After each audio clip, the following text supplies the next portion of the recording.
여러분이 이번 한 주 어떤 그런 어둠의 골짜기를 지나왔던지, 여러분이 어떤 원수의 올무에 걸리고 함정에 빠졌던지 우리 예수님께서는 여러분을 만나주시고 구원하실 수 있는 줄 믿습니다.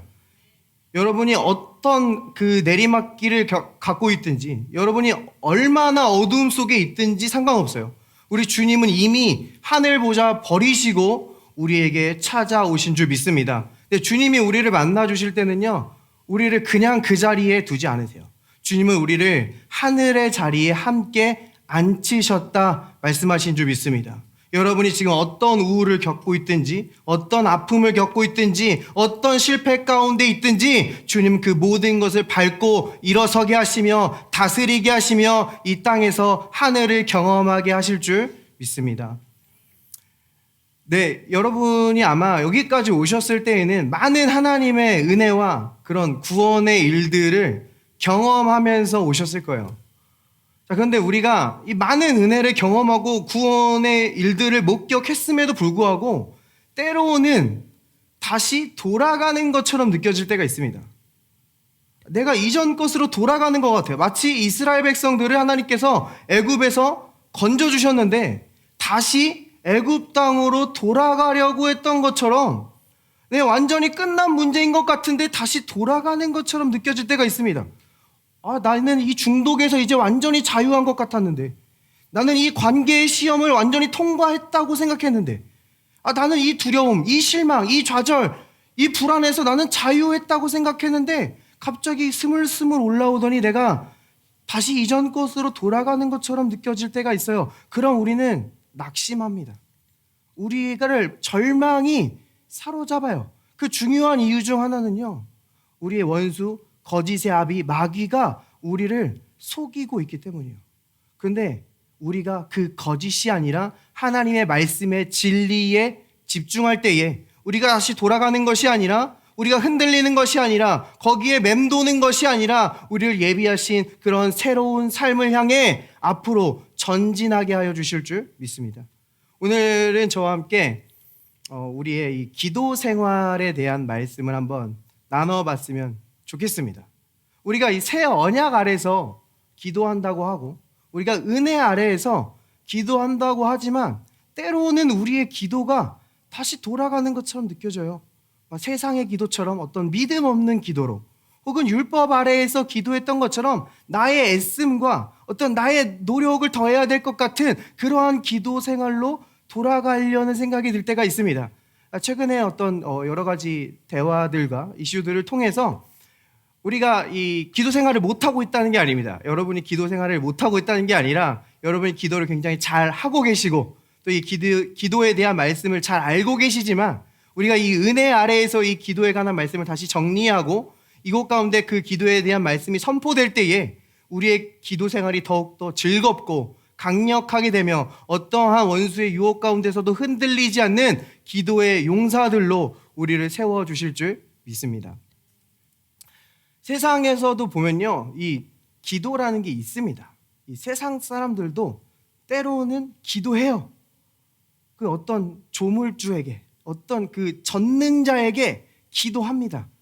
그런데 그들의 기도는 이렇게 됐으면 좋겠다 정도예요. 그냥 이렇게 됐으면 좋겠다는 바람입니다. 그런데 우리의 기도는 반드시 응답된다는 확신과 믿음으로 하나님께 드리는 것인 줄 믿습니다. 근데 때로는요, 이 기도가 또한 이 크리스천들 사이에서도 조금 오해되는 그러한 부분들이 있어요. 특별히 어떻게 해야 우리가 열심히 기도하는 거냐, 어떻게 해야 간절히 기도하는 거고 어떻게 해야 응답되는 기도를 하는 거냐라는 그런 많은 이야기들이 있죠. 특별히 야고보서에 보면 이 간절한 기도에 대해서 이야기하고 있는 것을 보게 됩니다. 잠시 야고보서 본문으로 가볼게요. 엘리야는 우리와 성정이 같은 사람이로되 그가 비가 오지 아니하기를 간절히 기도한지. 간절히 기도했다고 합니다. 여러분들은 이 간절히 기도하는 게 어떤 거라고 생각하십니까? 그 작은 문제, 일상적인 문제는 그냥 기도하고, 우리에게 큰 문제, 또 큰 질병에 다쳤을 때는 아주 간절히 기도하는 거, 이런 게 이 간절한 기도로 생각되십니까? 그러니까 막 우리 일반적으로 우리 간절한 기도라고 할 때 우리가 큰 목소리로 아주 온 힘을 다해 오랜 시간 동안 기도하는 거. 우리 한국의 전통적으로 산에 올라가서 나무를 붙잡고 이 뿌리가 뽑힐 때까지 아주 씨름하면서 간절히 기도하는 것을 우리는 이 간절히 기도하는 것이라고 생각되어지는 부분들이 많이 있어요. 자, 그런데 이것이 우리가 돌아가야 될 기도의 자리고 이게 우리의 이 기도의 표본이라고 생각된다면 조금 애매한 부분이 있습니다. 마치 지금 이 그림은요, 우리 어린아이가 장난감 가게를 지나가다가 너무 마음에 드는 게 생겨서 부모님을 향해 아주 간절히 땅에 엎드려져가지고 아주 간절히 저거 사달라고 떼쓰는 그러한 모습과 크게 달라 보이지 않다라는 겁니다. 만약 하나님께서 우리가 이렇게 막 내 온 힘을 쏟고 오랜 시간 동안 큰 소리로 기도해야만 우리에게 무언가를 주신다라고 한다면 우리의 이 삶이 고달파질 거라는 거예요. 우리는 늘 그렇게 힘쓰고 우리 애를 써서 그렇게 주님 앞에 나아가야 한다는 겁니다.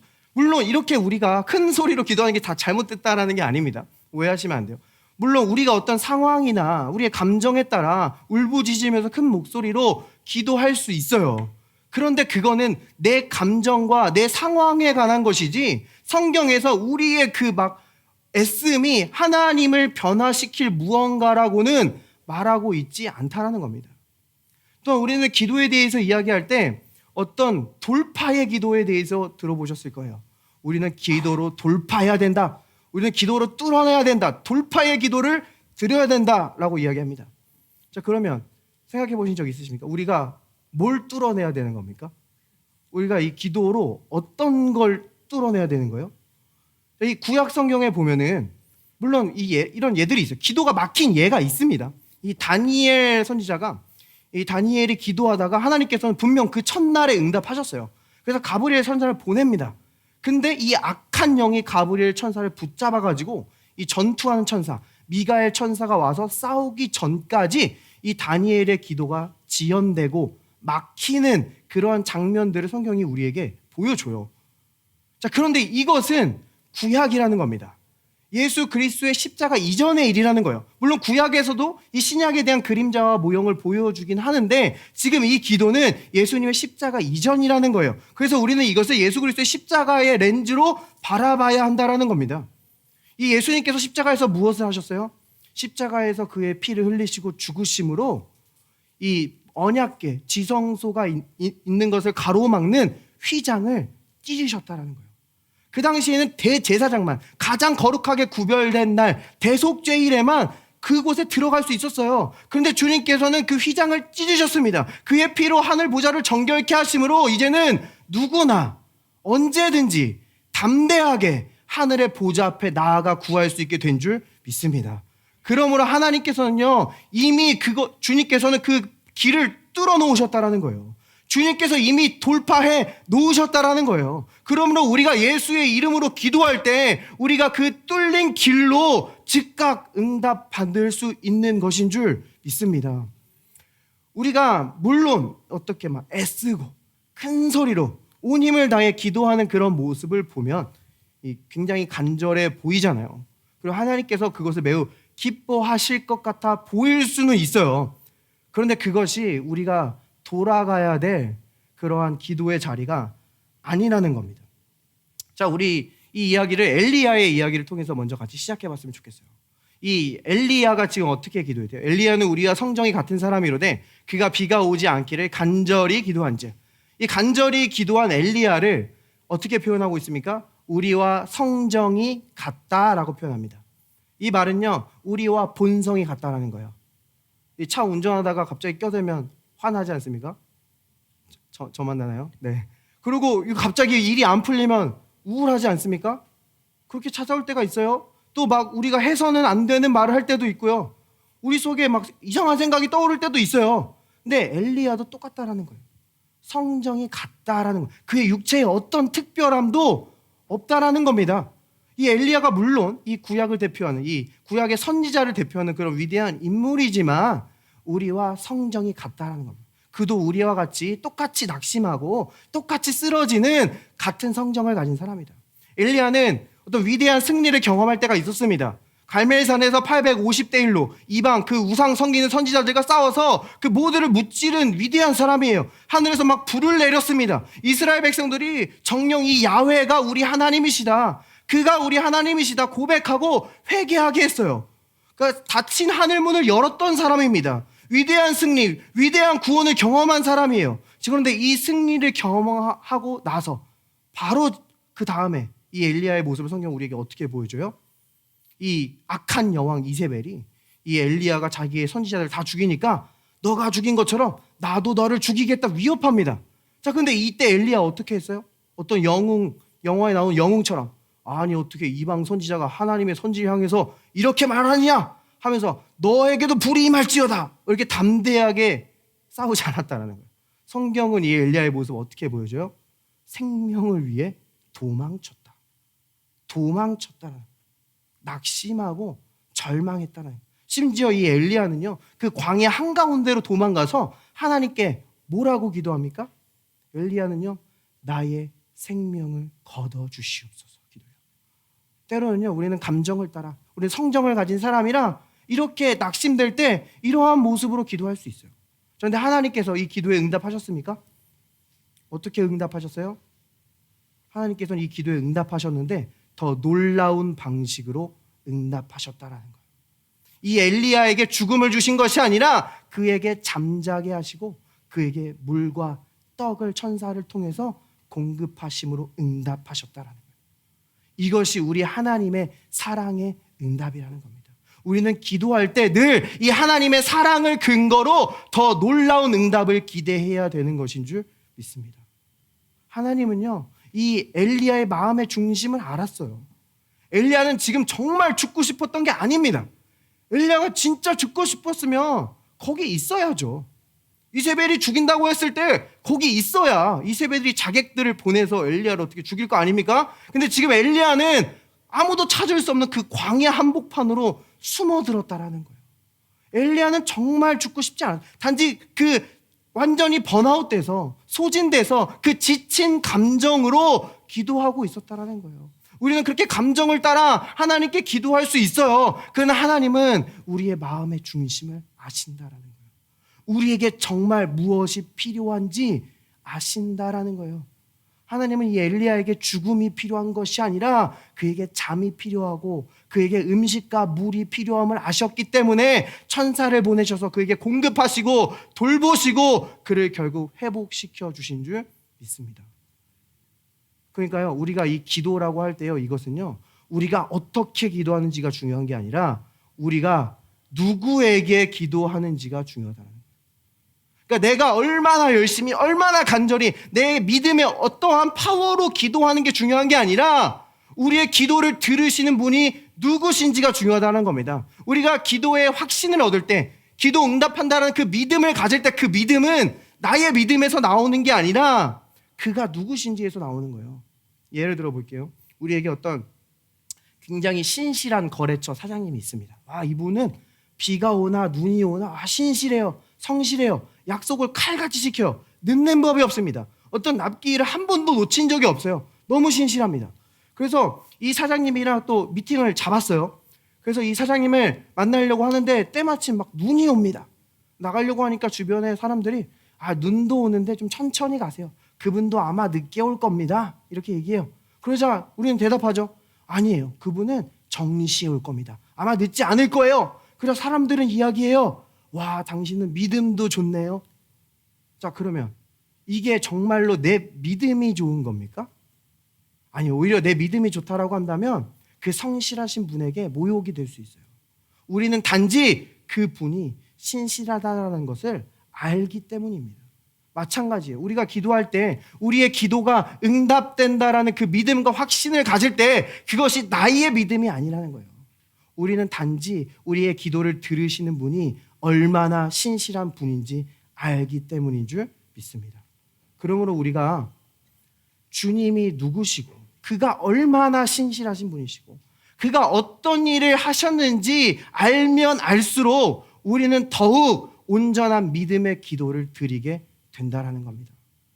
그래서 오늘 저와 함께 이 예수 그리스도의 십자가가 우리의 기도를 어떻게 만들었고, 이 우리가 주님께서 다 이루셨다면 우리는 왜 기도해야 하고, 우리가 예수 그리스도의 이름으로 기도한다는 것이 무엇인지 오늘 이 말씀을 통해 차근차근 살펴봤으면 좋겠습니다. 먼저 이 시편 말씀을 한번 가볼게요. 시편에서는 이렇게 말하고 있는 것을 보게 돼요. 하늘은 여호와의 하늘이라도 땅은 사람에게 주셨도다. 땅은 사람에게 주셨도다. 자, 이 말씀이요, 이 창세기로 거슬러 올라가게 됩니다. 하나님께서 이 세상을 다 창조하셨어요. 그리고 나서 아담과 하와를 창조하시고 그들에게 이 땅을 정복하고 다스려라, 이 땅에 대한 권세를 주셨습니다. 이 땅을 위임해 주셨다라는 말이에요.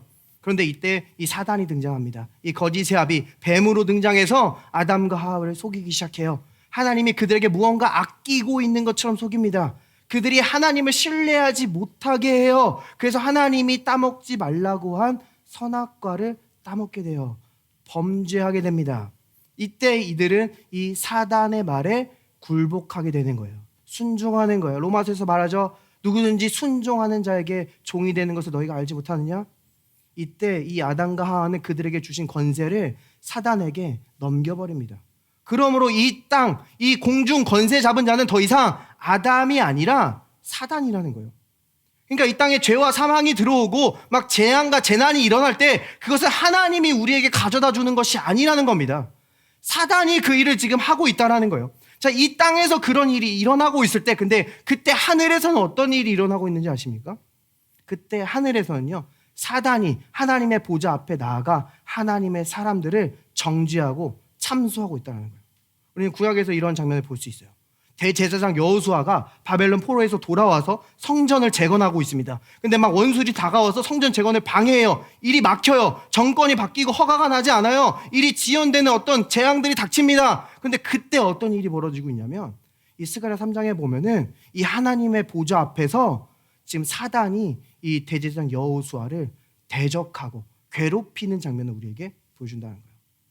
자, 욥기에도 많은 재앙과 재난이 나오죠. 욥이 재앙을 당했습니다. 근데 욥이 그 재앙과 재난을 당하기 전에 하늘에서 어떤 일이 있냐면, 이 원수 마귀가 하나님의 보좌 앞에서 이 욥을 참소하고 정죄하고 있다란 말이에요. 그런데 더 이상 그것이 불가능해졌습니다. 왜냐하면 예수 그리스도께서 우리의 모든 죄를 담당하셔서 하나님의 공의를 만족하심으로 말미암아 우리를 의롭게 하였기 때문인 줄 믿습니다. 그러므로 이 예수 그리스도께서는 자신의 생명값으로 합당하게 아담이 넘겨버린 그 권세를 다시 찾아오셨다란 말이에요. 근데 이 권세가 자연적으로 모든 인류에게 돌아가는 게 아니에요. 이 예수님과 예수님이 하신 일을 믿고 영접한 자들에게 돌아간다라는 거예요. 바로 교회에게 이 권세가 주어졌다라는 겁니다. 그래서 교회가 기도할 때 온 하늘이 움직이고 그 사건과 문제에 개입하게 되는 것인 줄 믿습니다. 그러니까 지금 이 땅은 타락했다라는 거예요. 언젠가 주님께서 다시 오셨을 때 이 땅이 주님께로 돌아가고 주님께서 온전히 통치하실 날이 오시지만 지금은 아니라는 겁니다. 그래서 우리는 예수 그리스도의 이름으로 기도하는 거예요. 우리는 이 땅에 있지만 하늘에 속한 하늘 시민으로서 이 땅에서 하늘의 권세를 실행하는 겁니다. 하늘에서 아버지의 뜻이 이루어진 같이 이 땅에서도 이루어지리이다, 우리가 기도한다라는 거예요. 이것에 대한 좀 더 자세한 그림을 요한계시록 12장에서 우리에게 보여주고 있는 것을 보게 됩니다. 이 굉장히 다양한 이야기가 담겨 있지만 오늘 주제에 맞춰서 좀 간단하게 살펴볼게요. 요한계시록 12장 1절입니다. 하늘에 큰 이적이 보이니 해를 옷 입은 한 여자가 있는데 그 발 아래에는 달이 있고 그 머리에는 12별의 관을 썼더라. 이 여자가 아이를 베어 해산하게 되매 아파서 애를 쓰며 부르짖더라. 지금 여기서 한 여인을 보여줍니다. 애를 낳으려고 하고 있어요. 그런데 이 여인이 지금 상징되기를 해와 달과 12별이라고 나와 있어요. 자, 이 상징 어디서 본 것 같지 않습니까? 어떤 장면이 떠오르죠? 우리 창세기의 이야기 가운데 야곱의 아들 꿈꾸는 자 요셉이 떠오릅니다. 이 요셉은 꿈꾼 적이 있어요. 해와 달과 11별들이 자신에게 절하는 꿈을 꿨습니다. 자, 여기서 이 해는 아버지, 달은 어머니, 이 별들은 그 이스라엘의 12지파를 이루는 그 형제들을 가리키고 있는 거예요. 그러니까 지금 이 여인이 상징되는 것은 무엇이냐면요, 이스라엘이라는 겁니다. 자, 이 성경에서 여인이 나온다고 다 교회를 나타내는 게 아닙니다. 이 이스라엘, 유대인들은 하나님에게 중요한 역할을 하고 있어요. 우리가 저번 주 설교에서도 배웠듯이 하나님은 이 세상을 유대인과 이방인과 교회로 구분하고 있습니다. 하나님은 아브라함과 맺은 언약을 포기하지 않으셨어요. 버리지 않으셨어요. 하나님은 이 이스라엘을 향한 놀라운 계획을 지금 가지고 계시다라는 겁니다. 자, 하나님께서는 반드시 그것을 이루실 것이에요. 자, 이것을 염두에 주시고요. 자, 지금 이스라엘이 여인으로 표현되고 있는데 또 다른 등장인물이 여기 나옵니다. 누가 나옵니까? 성경이 이어서 보여주고 있어요. 하늘에 또 다른 이적이 보이니 보라, 한 큰 붉은 용이 있어 머리가 7이요 뿔이 10이라. 그 여러 머리에 7 왕관이 있는데 그 꼬리가 하늘의 별 3분의 1을 끌어다가 땅에 던지더라. 용이 해산하려는 여자 앞에서 그가 해산하면 그 아이를 삼키고자 하더니, 자, 여인이 아이를 낳으면 이 용이, 이 뱀이, 이 사탄이 삼키려고 합니다. 이 아이가 누굽니까? 이스라엘의 후손으로 오시고 여인의 후손으로 오셔서 뱀의 머리를 밟으신 우리 메시아 예수 그리스도를 보여주고 있는 거예요. 사단은 어떻게든 이 여인의 후손을 막으려고 했어요. 왜냐하면 여인의 후손이 오면 자신의 머리가 밟히니까 이제 완전히 끝나버리기 때문에 어떻게든 이것을 막으려고 했습니다. 그래서 아담이 범죄한 뒤 바로 그들의 자녀들 가운데 이 가인을 통해 아벨을 죽였어요. 어떻게든 의로운 자손의 씨를 막아보려고 한 거예요. 또한 이 노아의 홍수 때에 타락한 천사들이 내어와 여인들의 그 거룩한 씨들을 더럽히려고 했습니다. 그러나 하나님께서는 노아의 홍수로 그 의로운 씨를 지켜가셨습니다. 또한 이 모세 때에 이 이스라엘의 모든 남자아이들을 나일강에 던져서 죽이려고 했어요. 그래서 하나님께서는 그 갈대 상자, 이 모세를 지켜주시는 것을 보게 돼요. 또한 이 베들레헴에서도 예수님이 태어나려고 했을 때 헤롯 왕은 그 모든 남자아이들을 죽임으로 거룩한 씨를 막아보려고 했지만 이 예수 그리스도가 오는 것을 막을 수 없었던 줄 믿습니다. 구원자가 이 땅에 임하셨다라는 거예요. 이어서 보겠습니다. 여자가 아들을 낳으니 이는 장차 철장으로 만국을 다스릴 남자라. 그 아이를 하나님 앞과 그 보좌 앞으로 올려가더라. 그 여자가 광야로 동행함에 거기서 1260일 동안 그를 양육하기 위하여 하나님께서 예비하신 곳이 있더라. 지금 이 장면은요, 어떤 한순간의 장면이 아니라 굉장히 긴 오랜 역사의 장면을 보여주고 있는 겁니다. 예수님께서 이 땅에 오시자마자 하늘 보좌로 가시지 않았어요. 33년 뒤에 십자가 죽음을 완성하신 다음에 부활 승천하셔서 보좌로 올라가셨다라는 거예요. 근데 그때 이스라엘은 이 예수님을 영접하지 않았습니다. 예수님을 거절했어요. 그래서 이 이스라엘은, 이 여자는 다시 광야로 쫓겨나게 되는 거예요. 그들의 유업을 잃어버리고 예루살렘 성전이 불타 무너지고 그들은 뿔뿔이 흩어지게 되었습니다. 그러나 그들은 여전히 보호받고 있다는 거예요.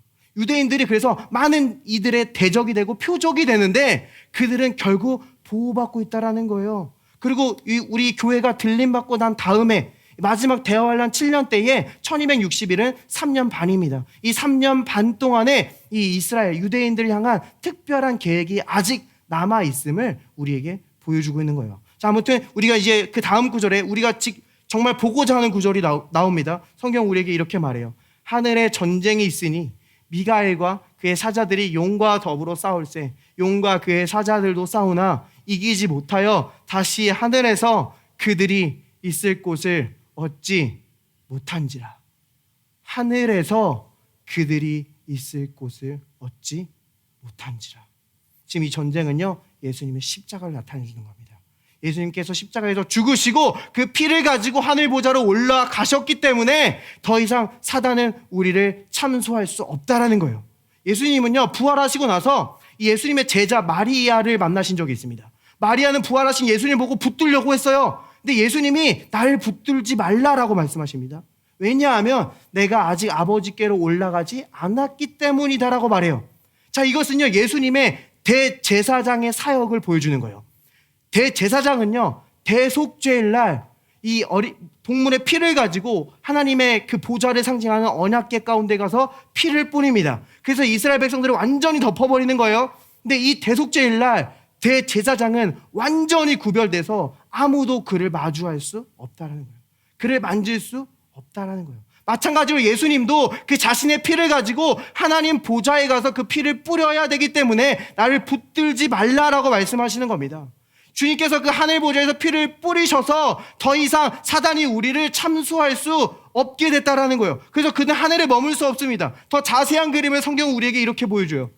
큰 용이 내쫓기니 옛뱀 곧 마귀라고도 하고 사탄이라고도 하며 온 천하를 꿰는 자라. 그가 땅으로 내쫓기니 그의 사자들도 그와 함께 내쫓기니라. 내가 또 들으니 하늘에 큰 음성이 있어 이르되 이제 우리 하나님의 구원과 능력과 나라와 또 그의 그리스도의 권세가 나타났으니 우리 형제들을 참수하던 자 그 우리 하나님 앞에서 밤낮 참수하던 자가 쫓겨났고 마귀는 하늘에서 쫓겨났습니다. 그는 쫓겨났어요.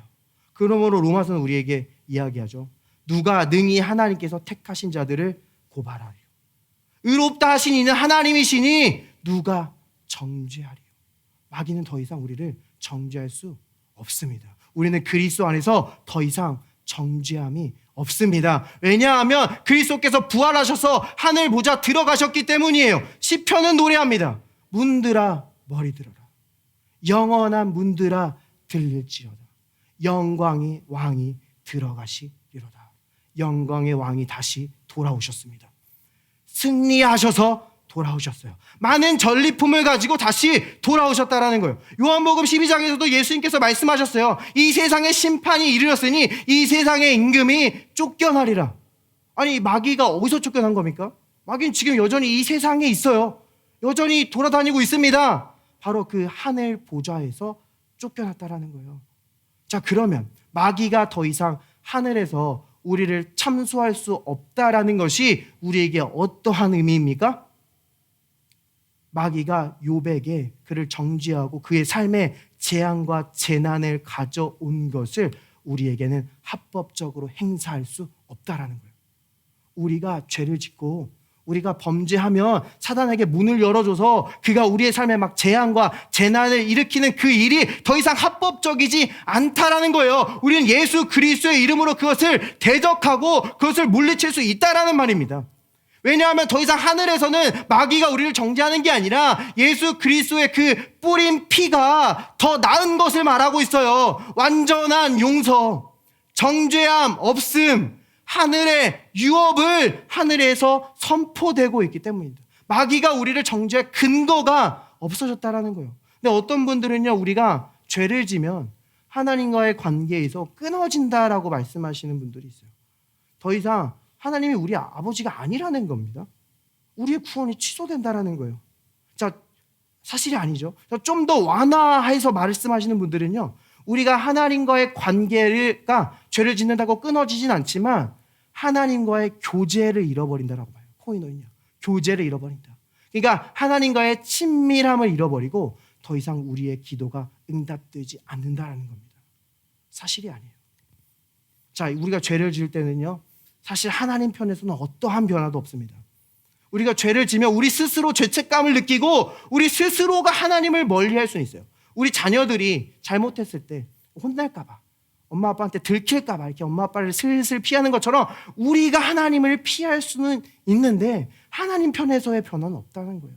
이 누가복음 15장에서도 돌아온 탕자 이야기에서 떠났다가 돌아왔다가 뭐 아버지의 제사를 탕진했다가 이 아버지께 용서를 구하, 이거 모든 것은 아들입니다. 아버지는 변하지 않았어요. 아버지는 그 아들이 아버지를 떠났어도 이 수평선을 바라보면서 내 아들이 언제 돌아오나 그 아들을 기다리고 있었다라는 거예요.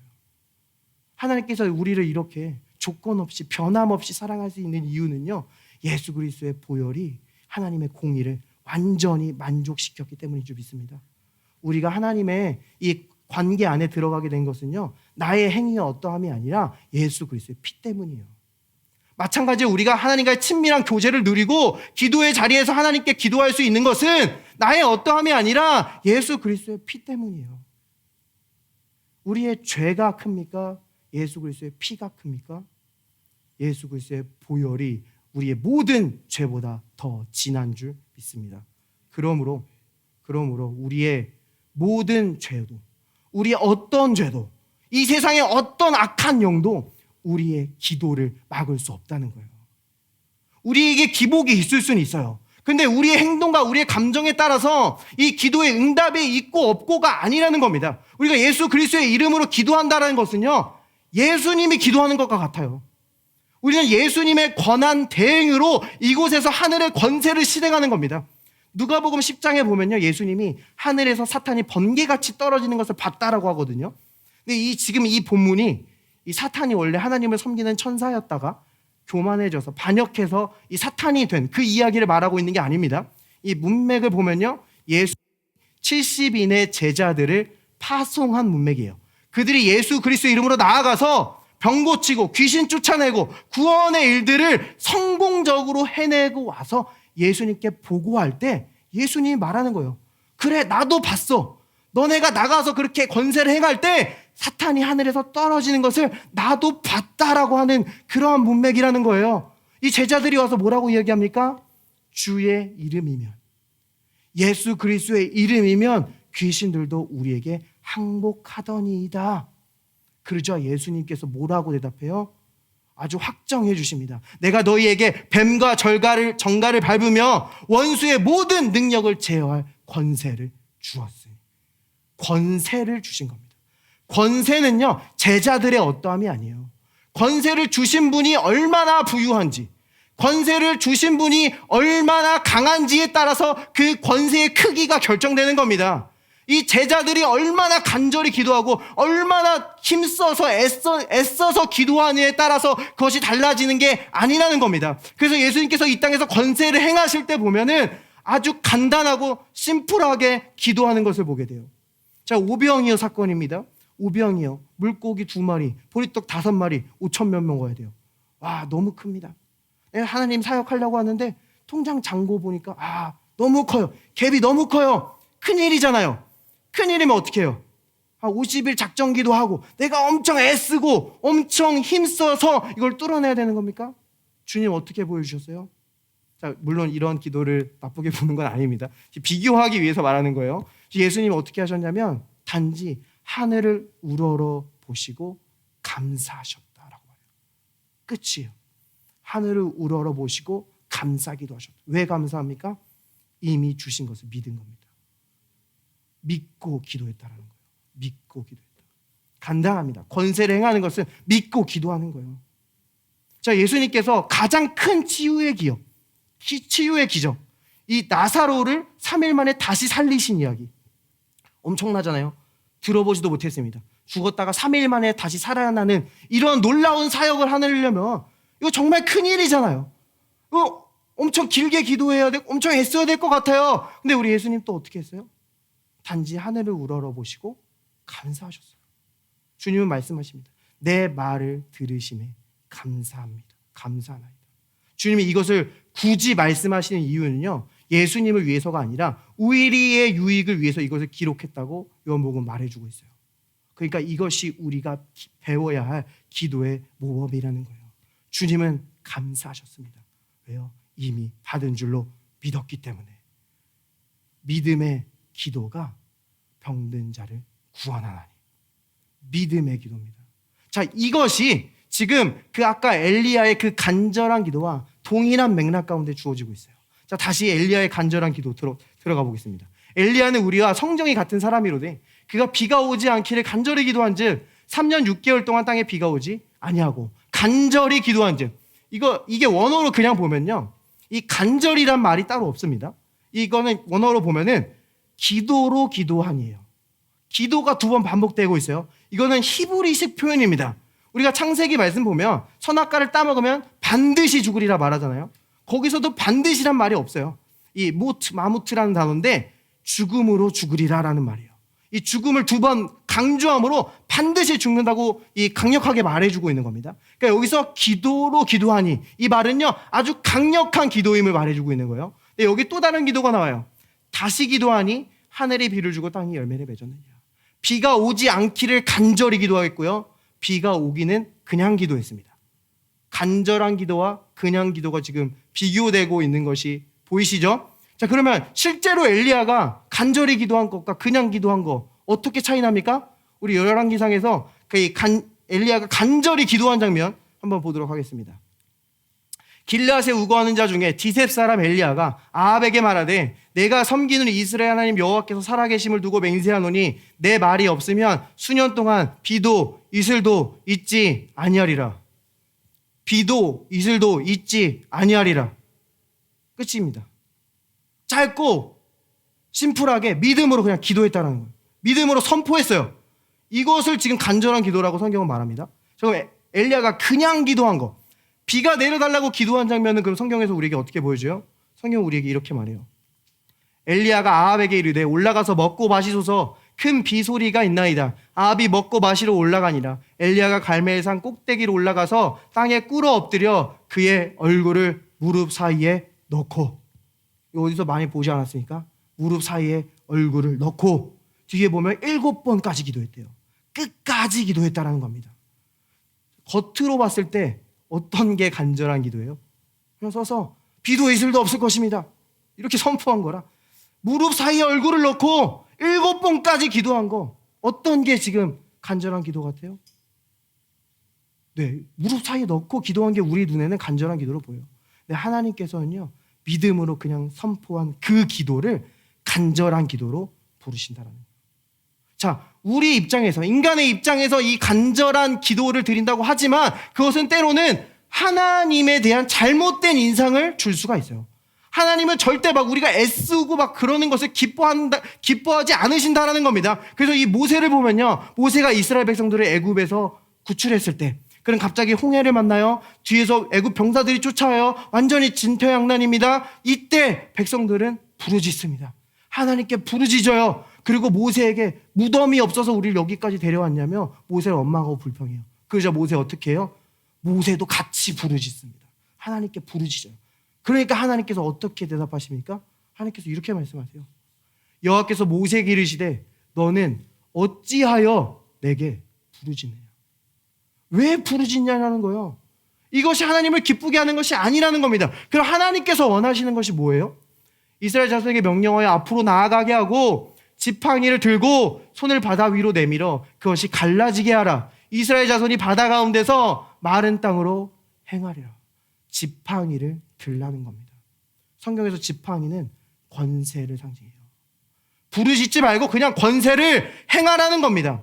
어떤 장군이 있어요. 장군이 전쟁터에 나가면 그 나라의 그 모든 권세를 위임받아서 싸우는 거예요. 근데 그 장군이 전쟁터에 나가서 적군을 마주쳤는데 갑자기 무전기를 들고 본부에게 연락하더니 어떻게 싸웁니까? 어떻게 이겨냅니까? 어떤 작전으로 싸웁니까? 계속 이 무전기만 붙들고 있다면 이것은 뭔가 잘못됐다라는 거예요. 단지 지팡이를 들고 권세를 행하라는 겁니다. 작전을 짜고 군대를 파견하고 필요하면은 뒤에 기다리고 있는 공군에게 폭격을 요청하라는 거예요. 마찬가지로 우리는 단지 부르짖는 것이 아니라 그냥 권세를 믿음으로 행하라는 겁니다. 예수의 이름으로 명령하는 거예요. 예수의 이름으로 명하노니 질병은 떠나갈지어다. 우울의 영은 떠나갈지어다. 내게 평안이 임할지어다. 예수님께서 채찍에 맞음으로 나는 나음을 입었다. 그가 고난당하심으로 나는 평안이 임한다. 그가 하신 일을 믿고 그냥 기도하는 겁니다. 어떤 분들은 마치 하나님이 굉장히 멀리 떨어져 있는 것처럼, 그가 아직도 내 죄에 대해서 화가 나 있는 것처럼, 나에게 주시기를 인색해 하는 것처럼, 그렇게 하나님께 얻어내야 될 것처럼 기도하시는 분들도 있어요. 또 어떤 분들은 막 이게 내게 이 질병과 이 고난이 하나님 내게 축복으로 주셨다, 받아들여지진 않는데 이것을 축복으로 받아들이기 위해서 그렇게 힘쓰며 애쓰며 울부짖으며 기도하시는 분들이 있습니다. 자, 그런데요, 이 세상 사람들도요, 그리스도를 믿지 않는 분들도 죽음을 거부하면 쉽게 죽지 않아요. 암과 싸울 때도 막 암을 거절하고 대적하면 그들도 오랫동안 살아있는 것을 보게 됩니다. 하물며 예수 그리스도의 보혈의 능력과 성령의 기름 부으심으로 권세를 행할 때 여러분의 기도는 더 확실한 응답이 있는 줄 믿습니다. 자, 우리 마지막으로 이 기도의 가장 큰 차이, 사고방식의 차이를 한번 봤으면 좋겠습니다.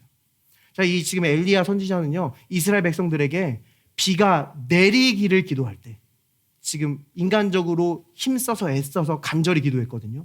근데 이 비가 이스라엘 백성들에게 내린다라는 것은 축복이잖아요. 이스라엘 백성들에게 좋은 일입니다.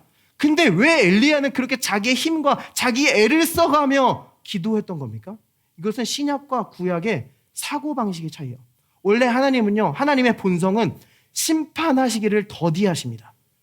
오래 참으시는 분이에요. 근데 축복은 즉각적이에요. 지금 이때도 3년 반 동안이나 비가 안 내렸는데 기도하자 그날 즉시 비가 내리는 것을 보게 됩니다. 근데 엘리야는요, 잘못 생각했어요.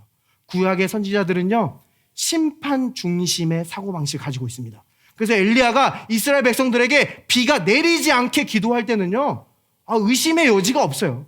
확실합니다. 심판받아 마땅해요, 이 사람들.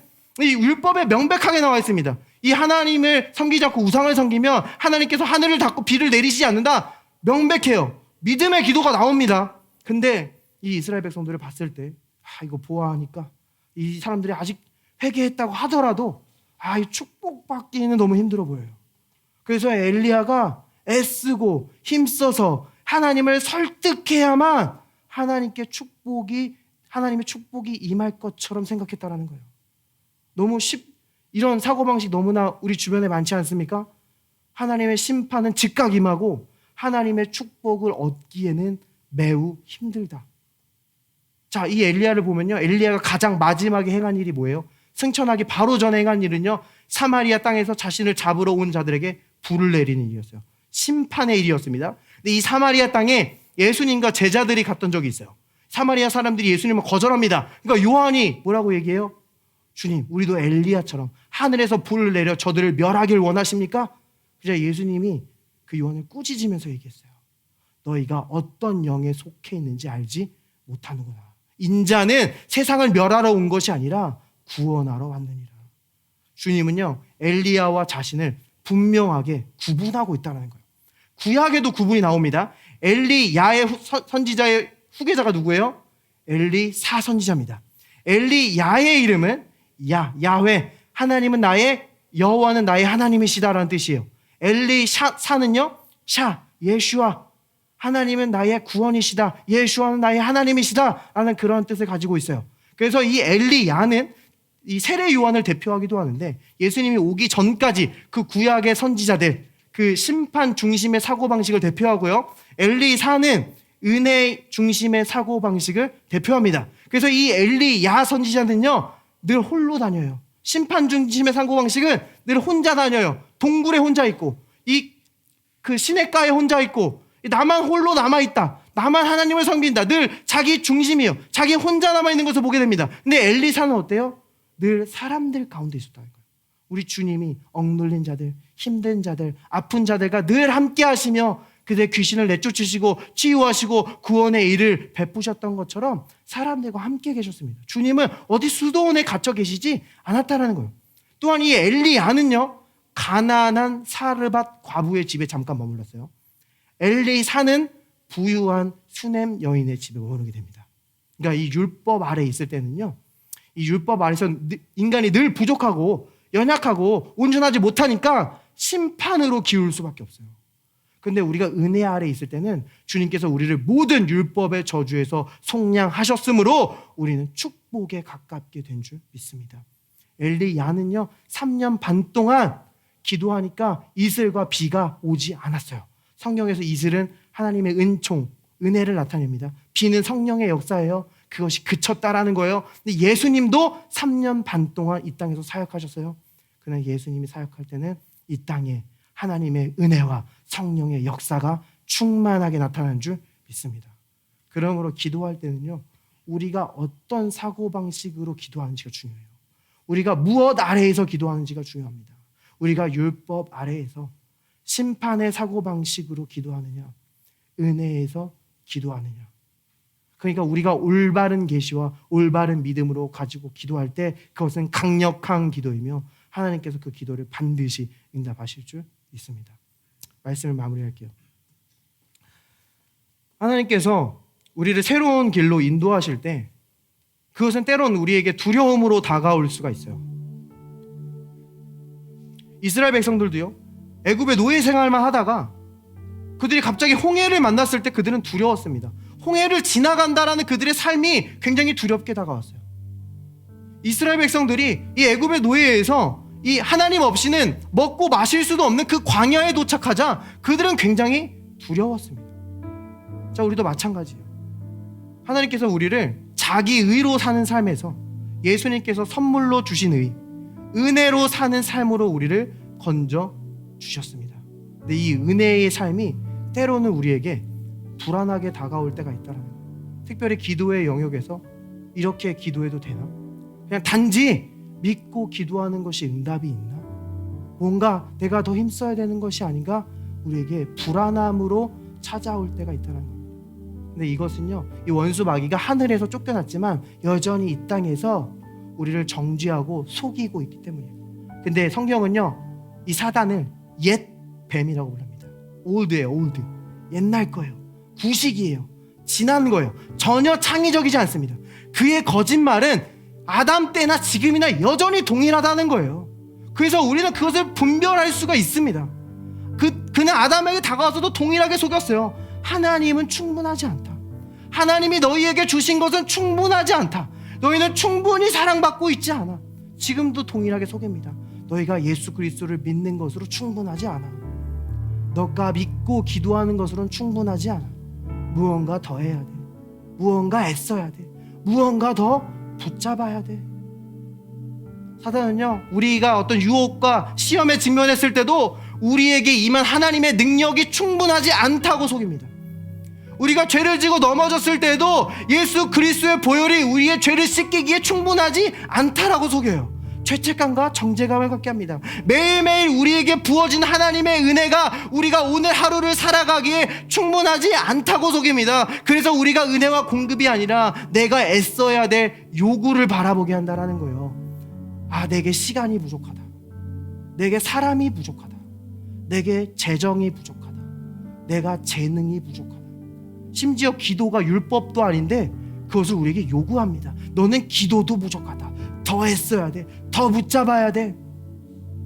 이렇게 우리를 속이고 정죄함으로 그 상처에 계속 맴돌게 해요. 그 문제에 맴돌게 하고 광야에 맴돌게 합니다. 그런데 우리 주님께서요, 귀신 들린 아이의 아버지에게 말씀하신 적이 있어요. 할 수 있거든이 무슨 말이냐? 믿는 자에게 능히 하지 못할 일이 없느니라. 여기서 이 믿는 자는요, 온전한 믿음을 가지신 우리 예수 그리스도를 말하는 겁니다. 우리 주님께 능히 하지 못할 일이 없습니다.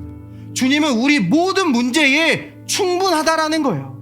우리가 어떤 열심을 가지고 기도하고 자기 의로 기도하고 그런 사람들을 볼 때에 우리의 기도가 부족하고 약한 것처럼 느껴질 수 있어요. 늘 새벽 기도하고 철야하고 그 나쁜 것은 아니지만 어떤 많은 사람들을 볼 때에 안타깝게도 그들이 만나는 그 주님이 아니라 내가 성실하게 하고 있는 그 종교 생활에 초점이 있는 경우들이 있습니다. 내 성실함과 내 간절함에 초점이 있는 경우들을 보게 돼요. 그런데 우리 주님께서도 말씀하셨어요. 기도할 때 중언부언하지 말라. 반복해서 길게 기도하지 말라는 거예요. 오히려 짧은 기도가 아니라 긴 기도를 책망하시는 것을 보게 됩니다. 예수님이 하신 일은요, 우리 모든 일에 충분합니다. 다시 여러분의 애씀으로 돌아가지 않아도 돼요. 다시 여러분의 소리침으로 돌아가지 않아도 돼요. 여러분이 믿음으로 기도할 때 하늘이 움직이고 예수 그리스도 하신 일을 말미암아 반드시 응답이 임할 줄 믿습니다. 이 시간 예수님을 아직 영접하지 않으신 분이 있다면 저와 함께 기도했으면 좋겠습니다. 주님께서 나의 모든 죄를 지시고 십자가에서 죽으신 줄 믿습니다. 예수님의 보혈은 나에게 충분합니다. 주님의 생명은 나에게 충분합니다. 오늘 임한 이 은혜도 내 한 주간의 삶에 충분합니다. 주님 감사합니다. 예수님의 이름으로 기도합니다. 우리 모든 그레이스 하우스를 축복하며 기도합니다. 이 자리에 예수 그리스도의 이름으로 모인 이 모든 자들에게 성령이 함께 하시며 예수 그리스도의 영이 역사하십니다. 우리가 믿음으로 기도할 때 그 기도는 하늘에 닿으며 반드시 응답이 있는 줄 믿습니다. 이번 한 주 우리의 모든 기도가 응답되며 특별한 하나님의 섭리가 임하는 한 주가 되도록 축복하여 주시는 줄 믿습니다. We prayed in Jesus' name. Amen. Praise the Lord. Now I'm the right